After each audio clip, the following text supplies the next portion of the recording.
A very warm welcome to all of our attendees. We want to say thank you very much again that you take the time out these Tuesday mornings to attend these Toolbox Talks. Again, we just want to remind you about the tips to continually prevent COVID-19. That is washing your hands, using sanitizer when that's not available, avoid touching your eyes, nose, and mouth with unwashed hands, adhere to your social distancing measures, which are currently still in place, and avoid contact with people who are sick. Currently, there is the difference between isolation. It's no longer the full 10-day period, so just stick to your current isolation period, and then cover your cough or sneeze with a flexed elbow, which is something that we should do even without COVID-19 being here. And then again, something that we should be doing all the time, regardless of COVID, is cleaning and disinfecting frequently touched objects and surfaces. This would just be a good thing, especially in plumbing. We might be working with waste and hazardous biological agents, so we never want to cross-contaminate our work site or our tools because we've worked in a sewer or with waste lines and then touch tools and then not clean them before we've put them back in our toolbox. If you can, do your part and get vaccinated as per our current guidelines from the South African government. Now, we are very excited actually. This morning we woke up and we were very giddy. The reason is it is the 1st of March and it means that we are launching our Prime course to all of our OPSA members. Now, during the course of today, you're going to be receiving an email with the information. This information will also be sent onto the IOPSA website, and it will also be available on the learner management system. This is where the entire Prime course is going to be going. That's why we decided to talk about training or the value of training in our Toolbox Talk this morning. So the safety thought this morning is, if it's important to you, you will find a way. If it is not, you will find an excuse. When it comes to occupational health and safety training, we cannot stress this enough. We want to assist you, and that is the reason behind the development of the Prime course. Every single person in your company, if you are an IOPSA member, will have access to this. So yes, it's a 15,000 Rand course that we are giving to you free of charge, and we are not limiting you to one person per company. We are asking you, in fact, we are begging you for as many people in your company to take charge of this course. Now, we'll explain to you a little bit later on during the course of the day through an email. You'll get a link to a little video. You'll then watch the video and answer a few questions, as well as put in a little bit of a motivational letter as to why you feel you need to have this course. So please, we're encouraging you to really take this opportunity and take the full benefit of this course. Now, it is broken up into smaller courses, which means if you want to take the Prime course only to do the first 3 courses, that will be basic introduction to the Occupational Health and Safety Act, as well as legal liabilities for employers and employees, and then SHE-REP activities, which is occupational health and safety representation within a workplace. You will then essentially get 3 certificates. As soon as you finish the first course for OHS, the email address that you've put in, you will then get a certificate. So you do not have to do the full course for the full Prime course, although it is going to be a prerequisite for you to become a master plumber, as well as get all your CPD points from PRB. But if you just want to uplift yourself or your staff, send them on some of this training. Once you've done the first few courses, if you feel like you can do it, if it's important to you, you'll find a way, you'll find the time to continue with these courses. Now, again, it is free. We are not asking you to pay for anything. We are going to take you through HIRA, risk assessments. We're going to take you through continuous-based risk assessments, job observations, DSTRs. We then take you through incident management, reporting to the Department of Labor, emergency management. And finally, we even give you basic firefighting for all your staff over the internet, free of charge for any single person that wants to do it, as long as you are an IOPSA member. If you're not an IOPSA member, well, the fees, I think, are 5,000 Rand, 6,000 Rand a year to join as an IOPSA member. And the course is 15,000 Rand if you're not an IOPSA member. So it makes sense. Get the benefit, become an IOPSA member, and try and see exactly what they are trying to achieve for you. So that's why we are so excited today and why we are discussing training within this Toolbox Talk. Now, the definition of training is the action of teaching a person a particular skill or type of behavior. And we cannot stress this enough. Behavior is super important. Because just being able to have a certificate to say that you can comply with certain legislation is important, but having a safety behavior is even more important. Why is this?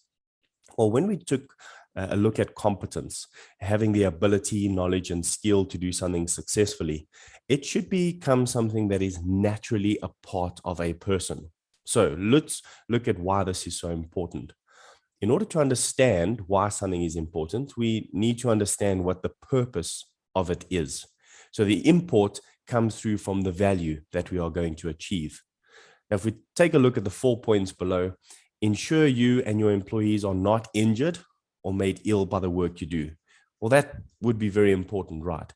That would be a motivation to do training.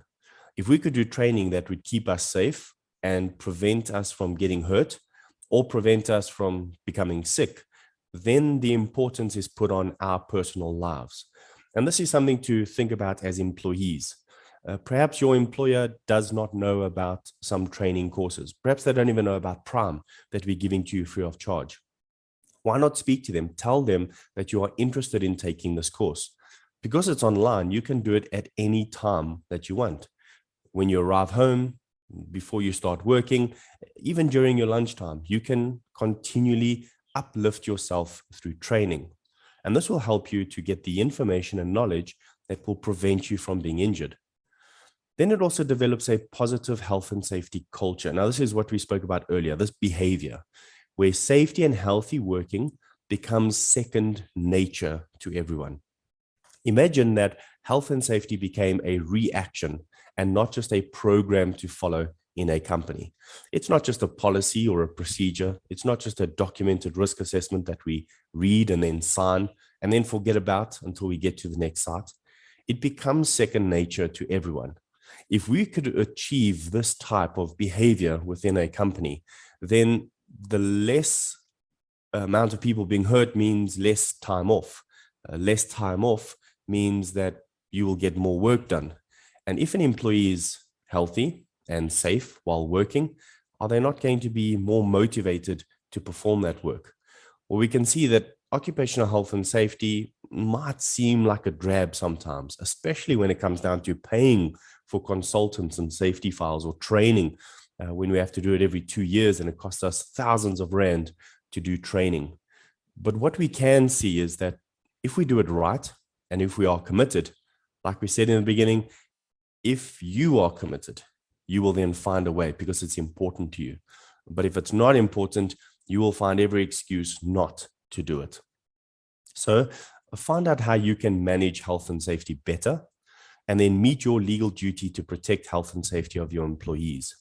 So it's not just compliance in terms of ensuring you've got a safety file and you know what to do in the company. You've got a certificate that says you know what to do. It means you're actually reacting in the right way. Now, all of this comes down to avoiding injury and illness. And all of you plumbers work at heights.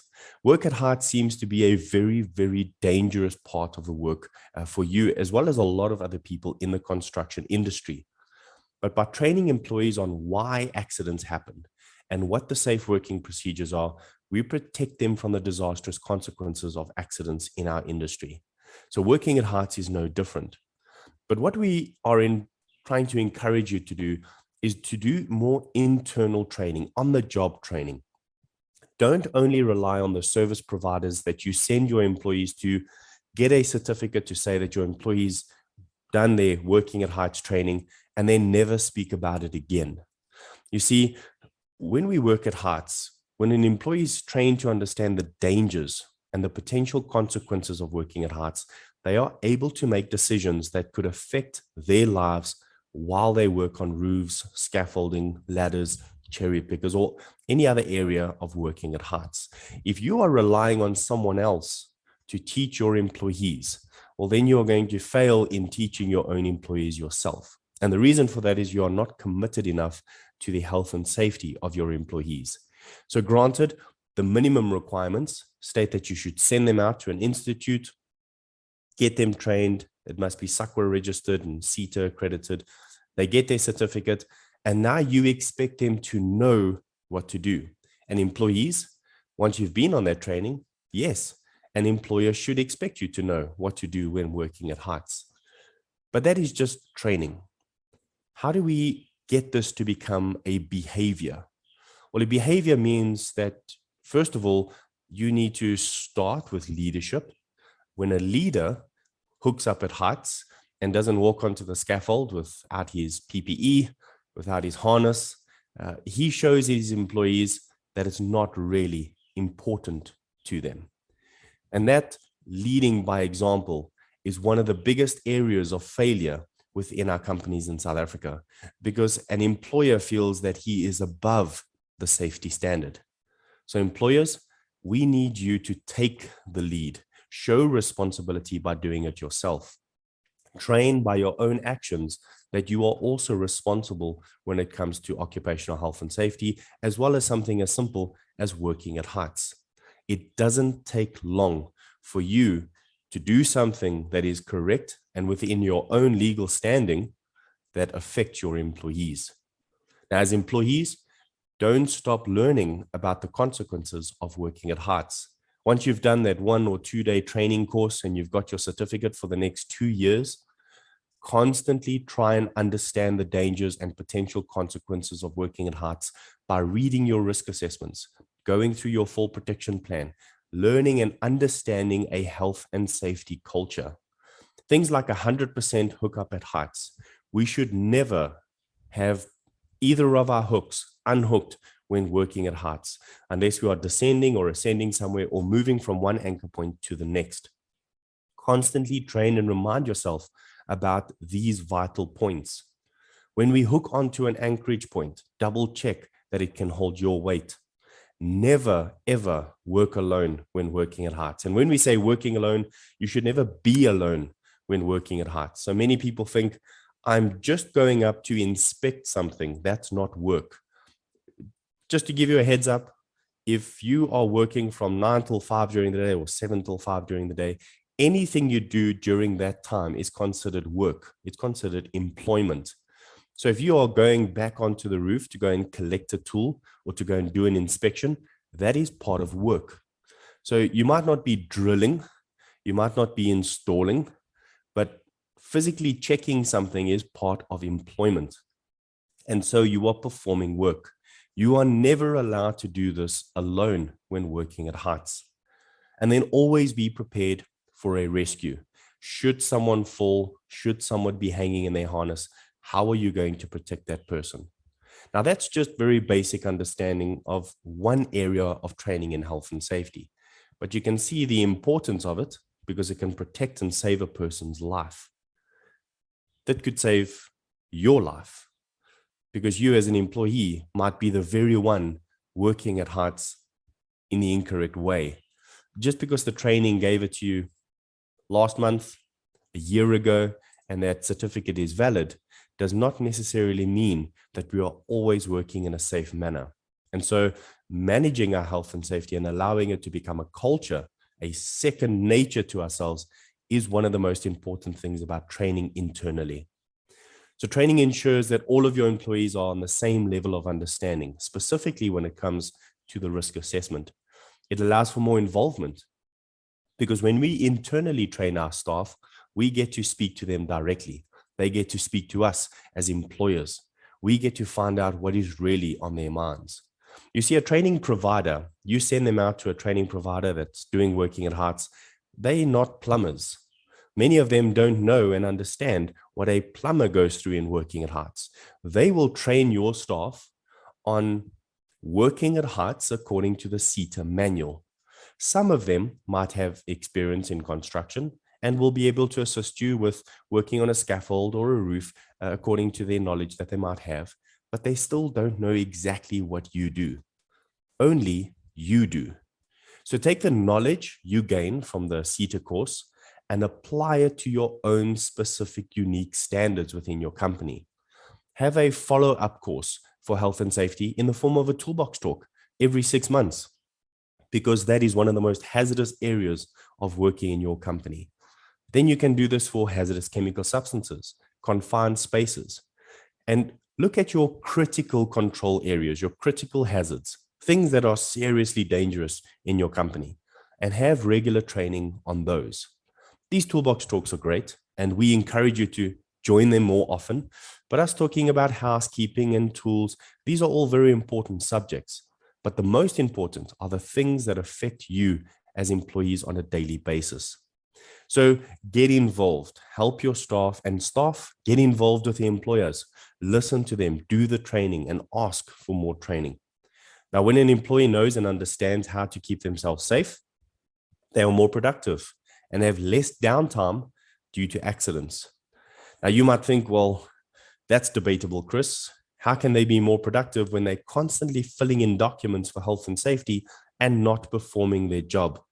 Well, production is not just how much you get done in a day. It's also how successful you are in achieving throughout the year no downtime. You see, no downtime means more work. And so productivity doesn't only come from not filling in documents from health and safety perspective. It also comes from that individual not taking a week of work because they were injured, or not taking 3 months of work because they're recovering in hospital from a broken leg. You see, that is also part of production. So we need to consider that our employees are very important to us also from a legal perspective. Now, there are 2 sections in the OHS Act, and this is one of the first courses that we have within Prime. All 50 sections of the OHS Act, what are they? How do they apply to you?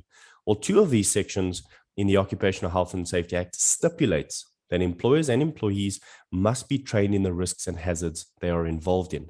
Section 8 tells us what the duty of the employer is. You have a legal responsibility to your employees. But employees, you are not alone. You have a legal responsibility, and Section 14 discusses the duty of you as the employee. This helps us to work together. None of us want to be left alone. None of us want to be left aside or pushed aside. As an employee, we want to work together with our employees. So each section will then outline these duties to know and understand, as well as looking at the risks that are involved in your specific work. So you might think to yourself, how do you take this knowledge and add understanding and behavior changes to it? Well, let's take a look at these 2 things. First of all, employees. Under Section 8 of the Occupational Health and Safety Act, that is the duty and responsibility of an employer.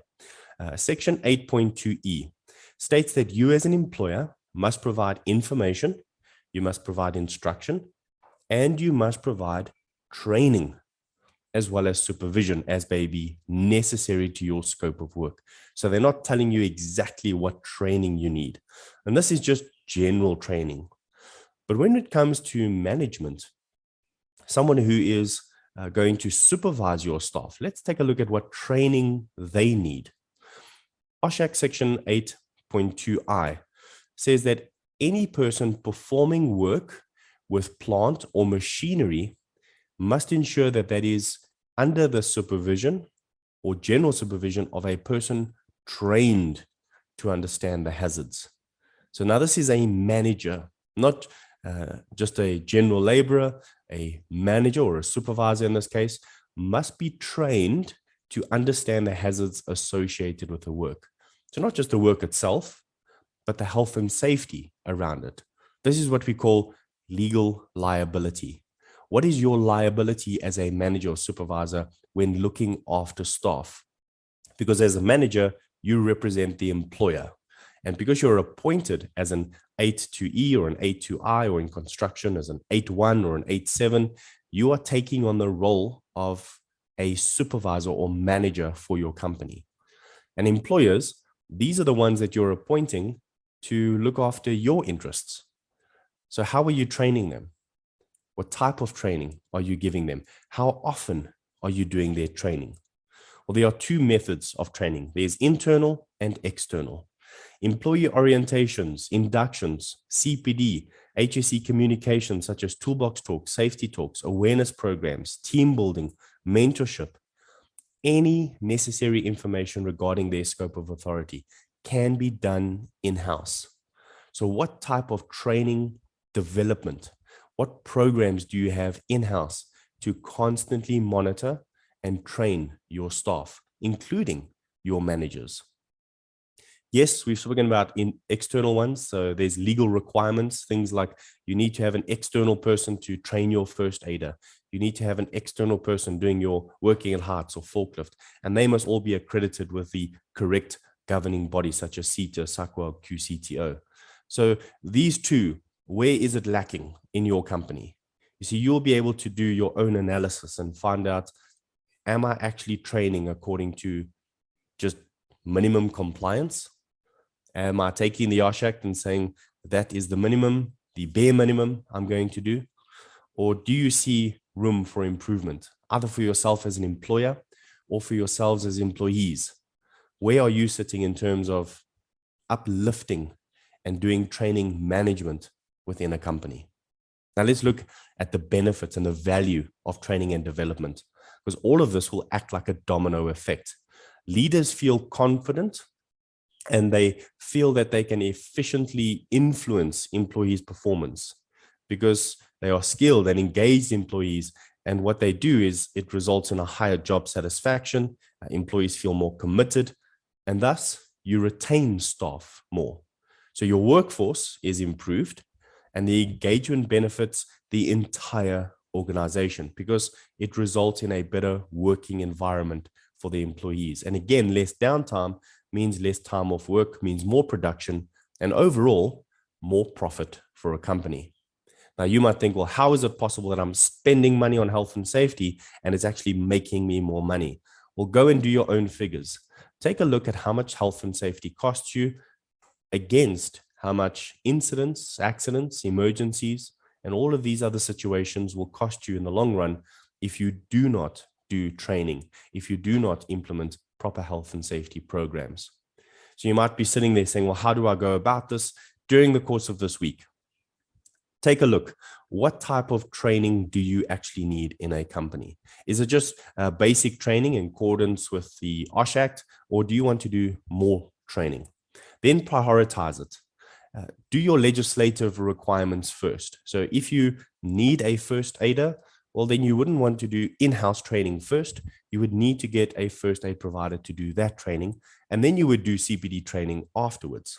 So prioritize it, source the correct service provider and materials and venues, or however you're going to be doing it. Set up a training calendar, involve your team, your managers, your employees. Let them know what type of training is coming up and allow them to also choose, if they can, the type of training that they would like to go on, especially if it is additional training. And if it is additional training, prioritize this as well. Give them an incentive. First, do your legislative requirement training. Then let's move on to a little bit more in-house training, perhaps even, which is not going to cost you anything but your time. Get them enrolled in the prime course. And then stick to that schedule. The reason why training fails is because we do not stick to what we have said we are going to do. So we mentioned this last year. Ronnie Coleman is a person that many know quite well. It's a different type of training. It's this physical training. But he said that hard work and training, that is it. There is no secret formula. What we need to do is put in the work and put in the training. We cannot come out to say, well, how are we going to get to a point where we can train without actually training? Can we do the work without actually doing the work? Yes, you can work smart and not hard. There is the way to do that, but working smart means putting in hard work, but just putting in the hard work in the correct way. So regardless of whether your company has an existing functioning training program, employee development, what we need to do is we want to ensure that you encourage and accommodate continuous learning. All companies need to support a culture of constant development that is able to recognize overall industry change. And also, what we want you to do is just take a look at what is relevant in your industry. Get the correct type of training. And we've done this research for you. So we are making it a little bit easier by giving you the prime course. Yes, you still need to do working at heights. You still need to do your first aid. And perhaps you're working in confined spaces or with hazardous chemical substances. You will still need to do those courses. But the prime course will set you up for safety management. That is really the design of what we are trying to do. So employers, employees, would you like to be trained? Would you not like to be trained? It all really depends on you. But any employee who is trained and develops the skills will help to support the company's business objectives, because they are going to work safer and they are going to attempt to ensure that there is no downtime due to incidents and accidents on site. So to end off, if it's important to you, you will find a way. If it is not, you will find an excuse. So during the course of the day, we are going to be sending you that information. If you are missed in that communication, because sometimes the email address is incorrect, and that could be from our side, maybe we've captured it wrong, send us an email. Those of you who have already sent us an email, we do have them. You've sent it to safety@ouropsa.org, or some of you have sent it to info@ohss.co.za. We will send you a mail back today. I can promise you that. If you've sent us one during the past week where you've asked us, please let me know what I can do to get the prime course for my employees, you will be receiving a reply today. Now, because I am imperfect, I might not get to you. So please let me know if you haven't received any information by the end of the day. Send an email to safety@ouropsa.org, send one to info@ohss.co.za, or send one to my personal WhatsApp, 071-875-2070. Send me a WhatsApp and say, Chris, you lied, you didn't give me that information. I want that information immediately. And it is my goal to be able to get every single member of our OPSA on this course. And remember, this course also comes with my personal commitment to your health and safety training needs. So I will be there every step of the way to guide you and assist you digitally via email and WhatsApp on what to do. This whole mentorship program is designed for you as members of our OPSA to get you in the next 12 months to be able to achieve your own health and safety program. So thank you very much. And we really look forward to speaking to the rest of you during the next coming months.